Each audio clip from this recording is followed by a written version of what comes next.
साल था 1564 का। अकबर की मुगलिया फौज गढ़मंडल की ओर चली आ रही थी। इधर रानी दुर्गावती भी इस होने वाले हमले से बेखबर नहीं थी। उनके यहाँ मंत्रियों की आपातकालीन बैठक चल रही थी।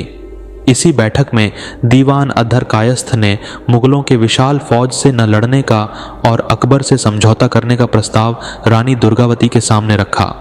रानी अपनी शक्ति और कूटनीति की आवश्यकता समझ रही थी, पर चंदेल राजपूतों का स्वाभिमानी खून उनकी नसों में तेजाब बनकर बहता था। साथ ही वे यह जानती थीं कि मुगलों से समझौता हरम की शर्त पर ही होता है। उनके राज्य की सैकड़ों स्त्रियों को वहशत की मार झेलनी होगी। रानी दुर्गावती ने कुछ पल सोचा, फिर गरज कर कहा, हमला उन्होंने किया है तो हम बराबर जवाब देंगे।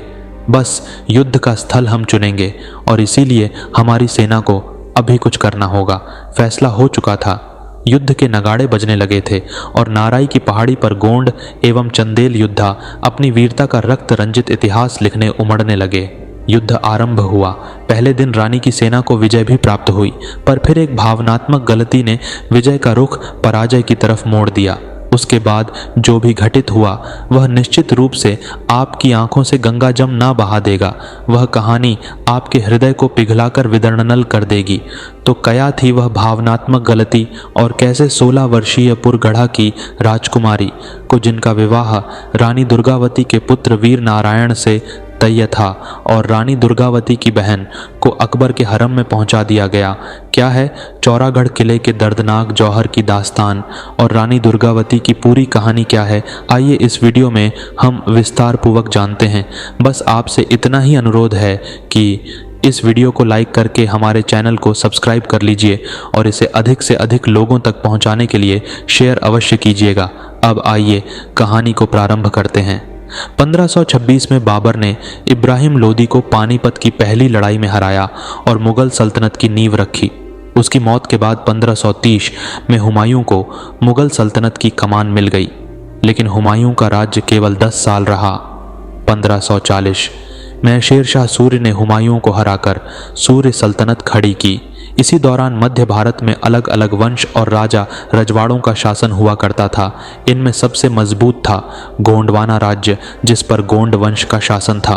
आज के हिसाब से विदर्भ का पूर्वी इलाका, मध्य प्रदेश, छत्तीसगढ़ का कुछ हिस्सा, यह सब मिलकर गोंडवाना बनते थे। गोंडवाना में भी 4 रियासतें थीं, जिनमें से सबसे मजबूत थी गढ़मंडल, जो कि आज के हिसाब से जबलपुर के आसपास का इलाका होता है।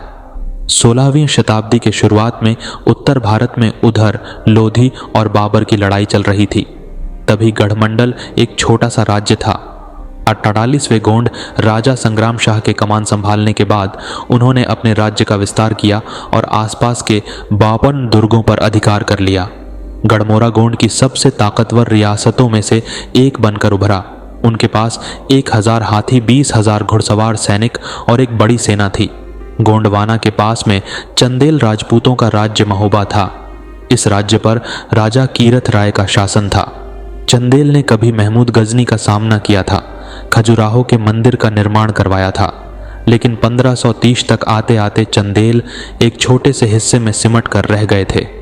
1526 में जब बाबर ने इब्राहिम लोदी को हराया, उसी साल चंदेल वंश में 5 अक्टूबर को एक राजकुमारी का जन्म हुआ। दुर्गा अष्टमी के दिन पैदा होने के कारण उनका नाम रखा गया दुर्गावती। हालांकि कई अन्य स्रोतों में और विकिपीडिया में जन्म की तारीख 5 अक्टूबर 1524 बताई गई है। दुर्गावती ने अपना बचपन कलिंजर के किले में गुजारा। बचपन से ही उन्हें घुड़सवारी और तीरंबाजी का शौक था। वे हथियार चलाने में माहिर थीं। अकबरनामा में अबुल फजल ने दुर्गावती के लिए लिखा है कि वह बंदूक चलाने और निशानेबाजी में माहिर थी और लगातार शिकार पर जाया करती थी। उनके बारे में एक और किस्सा मशहूर है कि शिकार के दौरान उन्हें कोई बाघ दिख जाता तो वह जब तक उसे निशाना नहीं बना लेती, पानी नहीं पीती थी। राजकुमारी दुर्गावती इसी तरह से बड़ी होने लगी। जब वे थोड़ी बड़ी हुई तो उनकी खूबसूरती के चर्चे आसपास के राज्यों में फैलने लगे और उनके युद्ध कौशल के किस्से भी अगल बगल के राज्यों तक जाने लगे।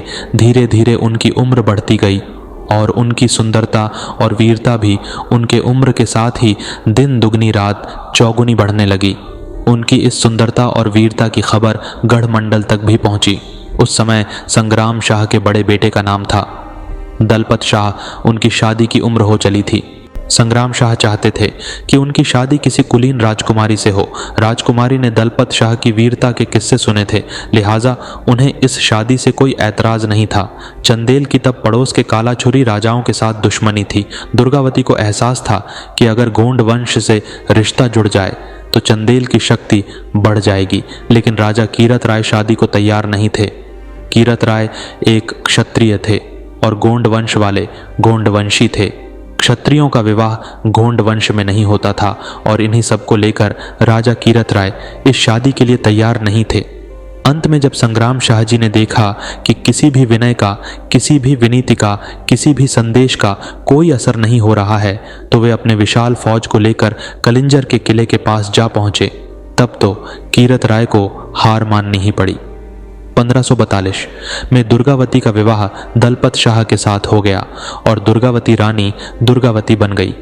उस वक्त उनकी उम्र थी 18 वर्ष। 1545 में जब शेरशाह सूरी ने कलिंजर के किले पर आक्रमण किया तो गढ़मंडल ने चंदेलों की मदद की।